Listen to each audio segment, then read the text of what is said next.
রাকসু হল সংসদ ও সিনেটে ছাত্র প্রতিনিধি নির্বাচন উপলক্ষে চলছে প্রচারণা। এ বিষয়ে আরো জানাতে বিশ্ববিদ্যালয় থেকে যুক্ত হচ্ছেন সহকর্মী বুলবুল হাবিব। এ বিষয়ে আমাদের বিস্তারিত জানাবেন।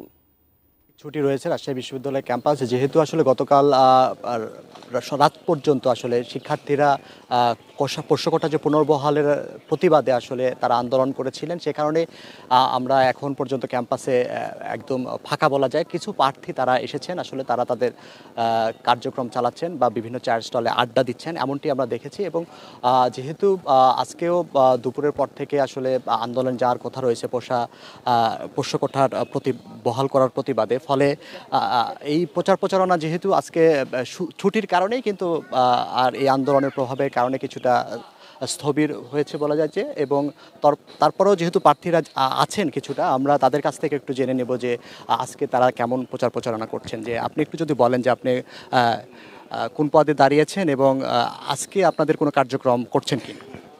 জি, আমি নুসরাত জাহান নূপুর। আমি স্বতন্ত্র শিক্ষার্থী জোট থেকে জিএস পদে দাঁড়িয়েছি। আমি আজকে আসলে ছুটির দিন, তারপরেও আমাদের যে প্রচারণা আমাদের থেমে নেই, কারণ আমাদের সামনেই রাকসু 25 তারিখে আমাদের রাকসুর ডেট আছে। তো আমরা কোনোভাবেই চাচ্ছি না যে একটা দিনও নষ্ট হোক।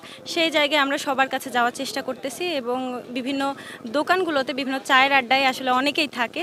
আমাদের ক্যাম্পাসের এটাই সৌন্দর্য। তো আমরা আমাদের প্রচার এভাবে চালিয়ে যাচ্ছি। ধন্যবাদ। তো আপনি যদি বলেন যে আপনি কি পদে দাঁড়িয়েছেন আর সারা কেমন পাচ্ছেন প্রচারণায়? আচ্ছা, ধন্যবাদ। আমি মোহাম্মদ আব্দুল বারিক, রাজশাহী বিশ্ববিদ্যালয়ের রাষ্ট্রবিজ্ঞান বিভাগ, 2021 শিক্ষাবর্ষ। আমি রাজশাহী বিশ্ববিদ্যালয় কেন্দ্রীয় ছাত্র সংসদ নির্বাচনে একজন স্বতন্ত্র ভিপি পদপ্রার্থী এবং সেই সাথে সিনেট ছাত্র প্রতিনিধি। তো প্রচারণার চেয়েও বড় কথা হচ্ছে সারা মোটামুটি ভালো পাওয়া যাচ্ছে। তো আমাদের কার্যক্রম হচ্ছে প্রচারের চেয়ে গুরুত্বপূর্ণ একটা কার্যক্রম আছে আমাদের। পরবর্তীতে জমা পরে হচ্ছে পোষ্যকোটা বিরোধী একটা আন্দোলন আমরা করব, কারণ যেটা চলে গেছে সেটাকে ফিরে আসার সুযোগ নাই। সেই জায়গা থেকে আমরা যেহেতু স্বতন্ত্র প্রার্থী, সবার কাছে পৌঁছাতে হবে। তো ছুটির দিনেও আমরা চাচ্ছি যে চেষ্টা করতেছি সবার কাছে পৌঁছানোর। সেই জায়গা থেকে মূলত এই সময়ে বের হওয়া, অসময়ে নামাজ। ধন্যবাদ। আমরা একটু আপনি যদি বলেন যে আপনি আসলে কোন পদে দাঁড়িয়েছেন এবং আজকের কোনো কার্যক্রম করছেন কি? জি, আমি নওশিন, আমি সমাজকর্ম বিভাগ থেকে। আমি সেন্ট্রালি এজিএস পদপ্রার্থী, আমার ব্যালট নাম্বার 1।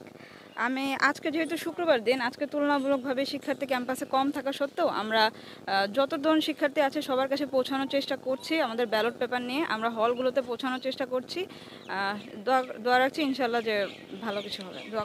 আপনি যদি বলেন যে আজকে তো শুক্রবার, আসলে নারী প্রার্থী হওয়ায় আমাদের হচ্ছে একই রকম সমতা আসলে আমরা পাচ্ছি না। প্রথমত আবাসিক হলগুলো আমাদের জন্য 6টি এবং ছেলেদের জন্য 11টি হওয়ায় এটা সবচেয়ে বড়। তা বাদে যদি আপনি দেখেন, আজকে শুক্রবারের জুম্মার নামাজে কিন্তু প্রার্থীরা সকলেই সেন্ট্রাল মসজিদে যাবে। তো তাদের একটা গেট টুগেদার হবে। সেরকম আমাদের কোনো আর কি ব্যবস্থা মেয়েদের জন্য মেয়েদের আলাদা করে নেই। সেই জায়গা থেকে আসলে আমরা অনেকটাই পিছিয়ে। এখন পর্যন্ত আমাদের ফিল্ডটা আমরা ক্রিয়েট করতে পারিনি বলা চলে। এটা খুবই হতাশাজনক আমাদের জন্য। আর নারী প্রার্থীরা বেশিরভাগই হচ্ছে বাড়ি যাওয়ার জন্য আচ্ছা, ধন্যবাদ। তো আমরা আসলে বেশ কয়েকজন প্রার্থীর খবর শুনছিলাম যে তারা আসলে কিভাবে আজকে প্রচারণা করছেন। আজকে আসলে প্রধানত দুপুরের পর থেকে পোষ্যকোটা পুনর্বহালের প্রতিবাদেই শিক্ষার্থীরা আসলে একজোট হয়ে আন্দোলন করবে, এমনটি আমরা আসলে জানতে পেরেছি। তো এই ছিল এখান থেকে সর্বশেষ খবর।